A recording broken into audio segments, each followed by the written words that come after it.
आज हम लोग केमिकल बॉन्डिंग चैप्टर में पढ़ने वाले हैं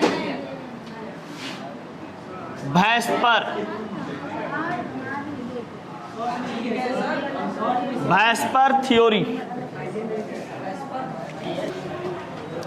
कहा जाता है कि ये वैस्पर थ्योरी की अगर हम बात करते हैं तो ये वैस्पर थ्योरी समझने के लिए आपको कम से कम ये सब कंसेप्ट आपको क्लियर होना चाहिए।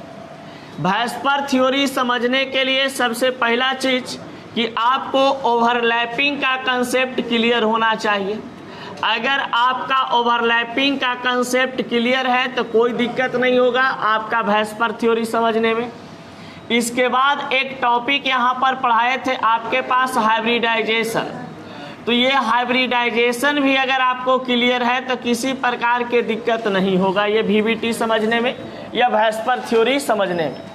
अब कहा जाता है कि ये वैस्पर थ्योरी को बनाया क्यों गया। अब ये वैस्पर थ्योरी को बनाने का मतलब क्या था। वैस्पर थ्योरी अगर नहीं बनाते तो हमारा काम नहीं चलता। तो क्या चीज़ का काम नहीं चलता भाई, तो देखिए जनरली सिडविक लिविस नामक वैज्ञानिक ने और लैंगमुर नामक वैज्ञानिक ने क्या किए कि कोवैलेंट बॉन्ड का निर्माण तो किया मॉलिक्यूल में, लेकिन किसी कंपाउंड के बारे में वो वास्तविक स्ट्रक्चर नहीं बता पाया था। समझ गए।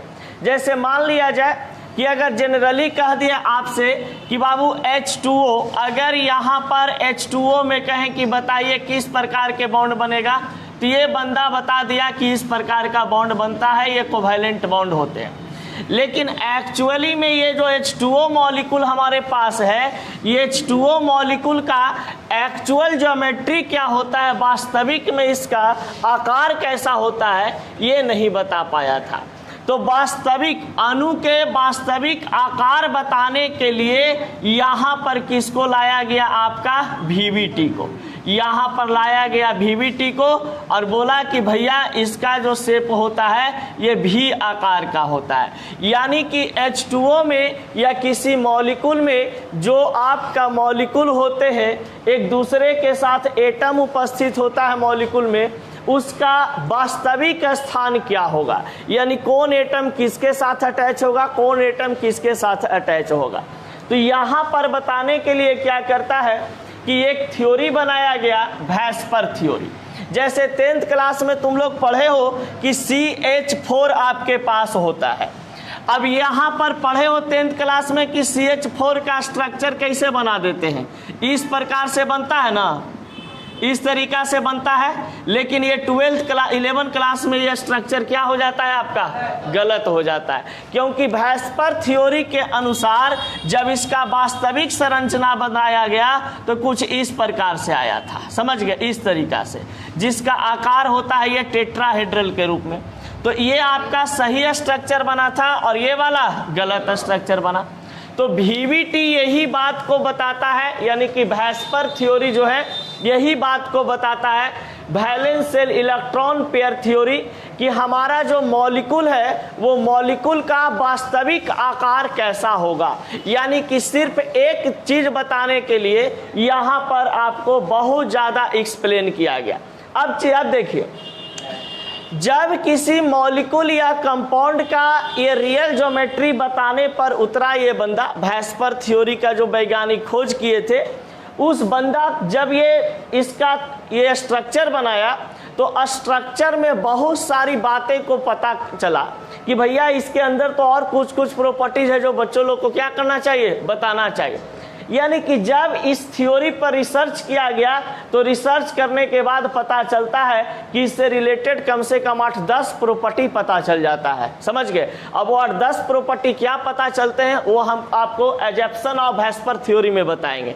अब यहाँ पर जरा सा देखते हैं जो थ्योरी यहाँ पे कारगर है, कुछ चीज लिखवाए हैं जिसको समझा देते हैं। सबसे पहला चीज कि फुल नेम ऑफ वैस्पर, यानी कि पूरा नाम वैस्पर का क्या होता है, तो वैलेंस शेल इलेक्ट्रॉन पेयर होता है।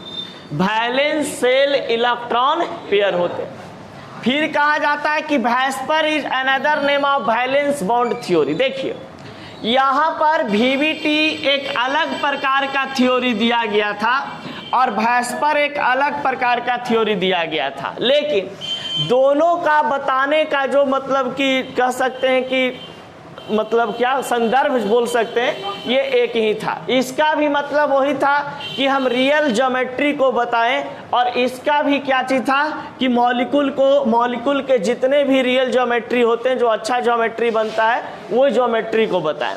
तो अब यहाँ पर क्या कर दिया गया कि हम दोनों थ्योरी को एक साथ पढ़ा देते हैं, भैस्पर थ्योरी को भी और VBT को।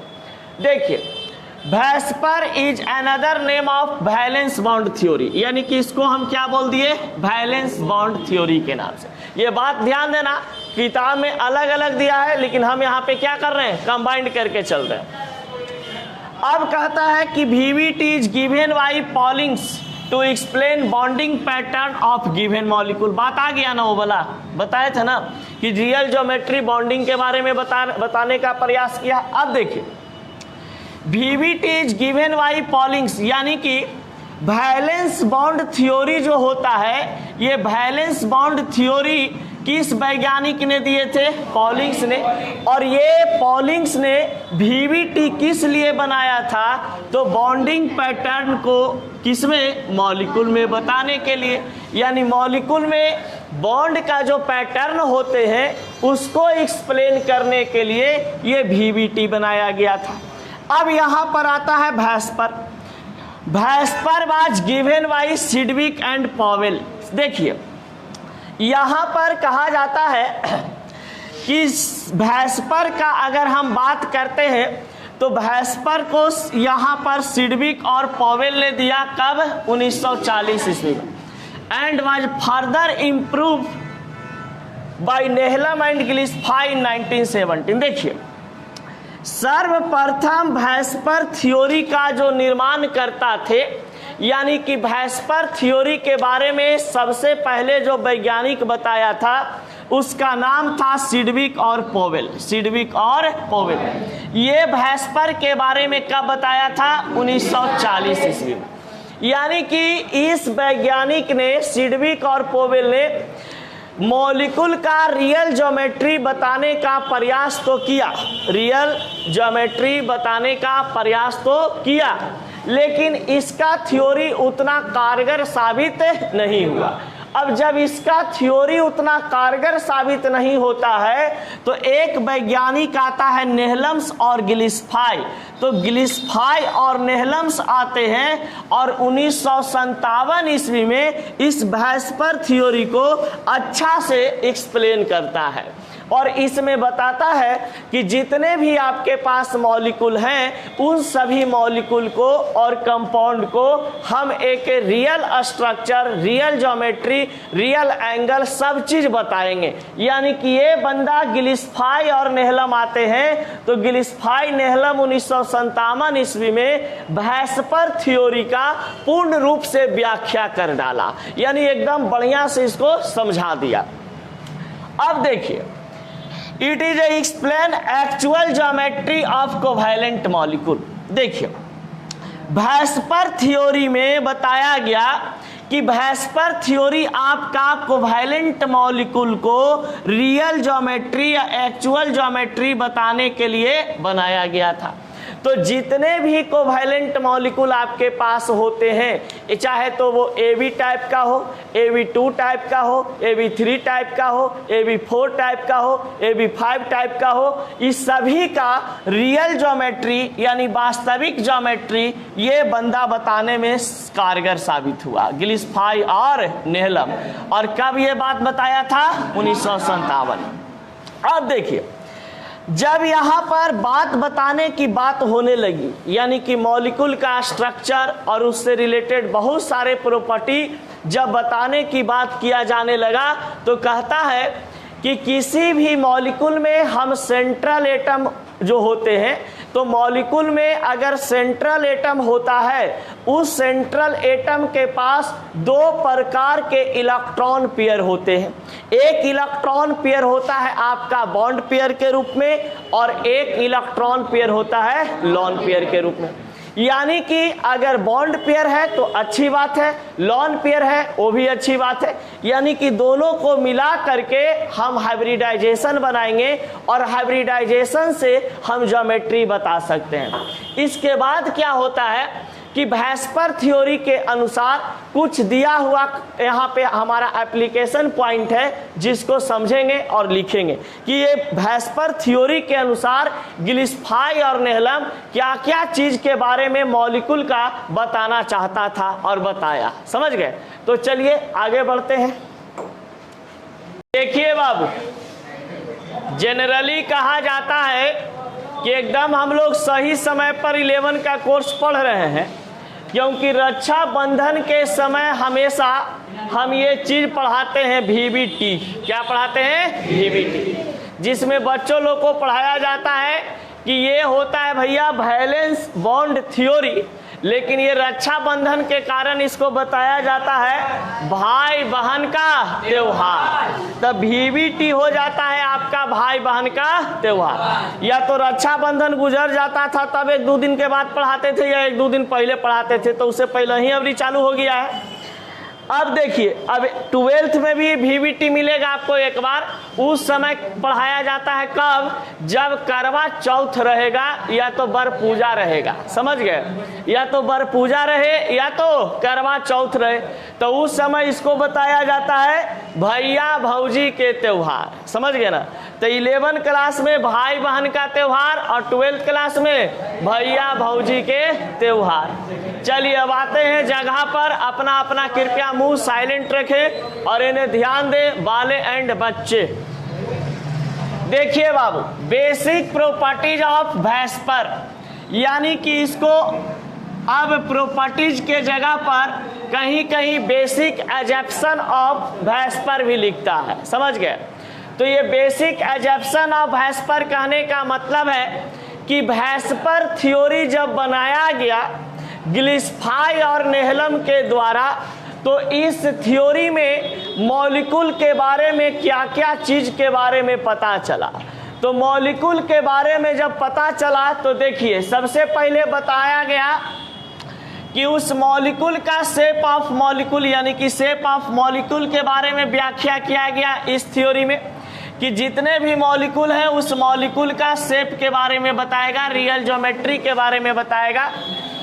फिर कहा गया second point, they have actual position of atom in molecule, यानी कि मॉलिक्यूल में जो एटम उपस्थित होंगे वो एटम का एक्चुअल स्थान कहाँ पर होगा, इस बात को बताया गया किसके माध्यम से?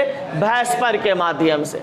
जैसे मान लिया जाए सपोज डेट कि हमारे पास यहाँ पे एक ये मॉलिक्यूल या कंपाउंड है। समझ गए? अब सपोज डेट इसका नाक का स्थान यहाँ पर है, कान का स्थान यहाँ पर है, और ये होठ का स्थान यहाँ पर है, अब दिमाग यानी कि ललाट का स्थान यहाँ पर है। अब कहिएगा कि सर कंपाउंड में या मॉलिक्यूल में इसको रखना ही है तो कहीं भी रख सकते हैं। सपोज डेट नाक कवाड़ के एजट लगा लिए, समझ गए, कान कवाड़ के एजा लगा लिए, समझ गए, तो एकरे से ना बॉन्ड बनैले है सेंट्रल एटम से। लेकिन बताइए रियल स्ट्रक्चर बनेगा? फिर वो लगेगा एकदम गजबे चेहरा देखने में। नहीं, नाक एजा कवाड़ के एजा ठोक दिए, गाल एजा कवाड़ के एजा लगा दिए, एकदम लगेगा कि हॉलीवुड के विलन लग रहा है। नहीं, तो वही चीज बताया गया कि वास्तविक स्ट्रक्चर बताने के लिए परमाणुओं को वास्तविक जगह पर उपस्थित रहना अनिवार्य है। अगर वास्तविक जगह पर नहीं रहेगा हमारा ये सब परमाणु, तो हमारा इसका जो मॉलिक्यूल का शेप है ये बढ़िया नहीं बनेगा। तो बढ़िया मॉलिक्यूल का शेप बताने के लिए परमाणु की उपस्थिति जगह पर होना चाहिए। अब देखिए, सपोज दैट मान लो कि अगर कोई लड़की देखने गया या ब्याह करे गया, समझ गए, अब अपन पूरा स्ट्रक्चर जितना ये सब एटम उसका है ना, ये सब अपना थोबड़ा में चेंज करवा लिए, नाक यहाँ पर सब मुंह में ढुका ली है, यही वाला एजा कर ली है, समझ, कान है जो ललाट पे लगा लिए। अगर गलती से देखा जमाला घड़ी ऐसे, अरे बाप रे, कहेगा कि लड़की से ब्याह हो रहा है कि रक्सीनी से, समझ गए, एकदम रक्सीनी लेखा लगेगी ना वो। अब वो बेचारा हो सकता है कि भागू जाए, डर के मारे भाग जाए, कुछ मरहू जाए, समझ गए। तो देखिए, अणु में परमाणु का एक्चुअल स्थान पता होना चाहिए। अब देखिए next point, if the central atom is linked to similar atom and surrounded by bond pair of electron only, the shape of molecule is symmetrical of the molecule set with regular geometry. इसका मतलब है कि यदि कोई अणु या यौगिक के पास सेंट्रल एटम के अगल बगल यहाँ पर इस तरीका से परमाणु उपस्थित होते हैं, उसको हम साइड एटम कहते हैं। अब साइड एटम जब जुड़े हुए रहता है तो बताइए साइड एटम और सेंट्रल एटम मिल करके एक प्रकार से कैसा संरचना के बारे में बतावेगा, एकदम फ्रेश संरचना के बारे में बताएगा, जिसको बोलेंगे डिजाइनगर स्ट्रक्चर। समझ गए?